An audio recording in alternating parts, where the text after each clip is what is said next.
அனைவருக்கும் வணக்கம். இன்று நாம் பார்க்க இருக்கும் திருக்கோயிலானது சென்னை கோவூரில் அமைந்துள்ள அருள்மிகு சுந்தரேஸ்வரர் திருக்கோயிலாகும். இத்திருக்கோயில் 1000 ஆண்டுகளுக்கு மேற்பட்ட பழமை வாய்ந்த மற்றும் ஸ்ரீ மகாலட்சுமி தேவி பசுவடிவில் வந்து சிவபெருமானை வணங்கிய தலமாகும்.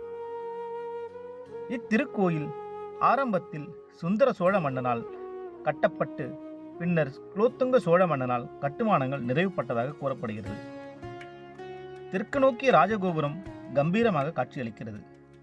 ஆலயத்தில் நுழையும் போது ஸ்ரீ நேத்திர விநாயகர் சன்னதி வணங்கி நந்தி மண்டபம், பலிபீடம் மற்றும் கொடிமரத்தை தரிசித்து கிழக்கு நோக்கி அருள் புரியும் சுந்தரேஸ்வரரையும் தெற்கு நோக்கி தனிச்சன்னதியில் அருள் புரியும் சௌந்தராம்பிகை அம்பாளையும் நாம் வணங்கலாம்.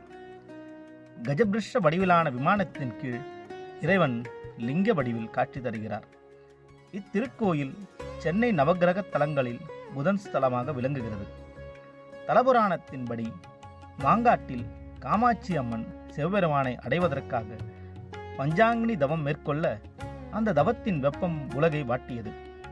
முனிவர்களும் தேவர்களும் இதை சிவபெருமானிடம் கூற செல்லும் போது அவர் கண்களை மூடியபடி ஆழ்ந்த தியானத்தில் இருக்கிறார். இதனால் விஷ்ணு பகவானிடம் கூறுகிறார்கள். விஷ்ணு பகவான் மகாலட்சுமியிடம் உலகை காப்பாற்றும்படி கூறுகின்றார்.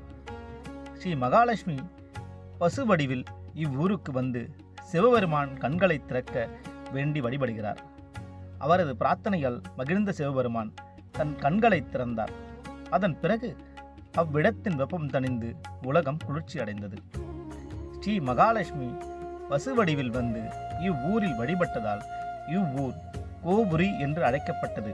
பின்னர் அது மருவி கோவூர் என ஆனது. கோஷ்டத்தை சுற்றி ஸ்ரீ நர்த்தன விநாயகர், ஸ்ரீ தட்சிணாமூர்த்தி, ஸ்ரீ லிங்கோத்பவர் மற்றும் பிரம்மா சண்டிகேஸ்வரர் மற்றும் ஸ்ரீ துர்கை அம்மனை தரிசிக்கலாம்.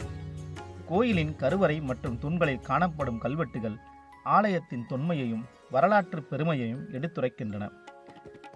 கர்நாடக இசை உலகின் மாமேதை ஸ்ரீ தியாகராஜர் இத்தலத்திற்கு வந்து சுந்தரேஸ்வரரை போற்றி கோவூர் பஞ்சரத்ன கீர்த்தனைகளை பாடியுள்ளார். இதனால் இக்கோயில் இசை மற்றும் ஆன்மீக வரலாற்றில் முக்கிய இடத்தை பெற்றுள்ளது.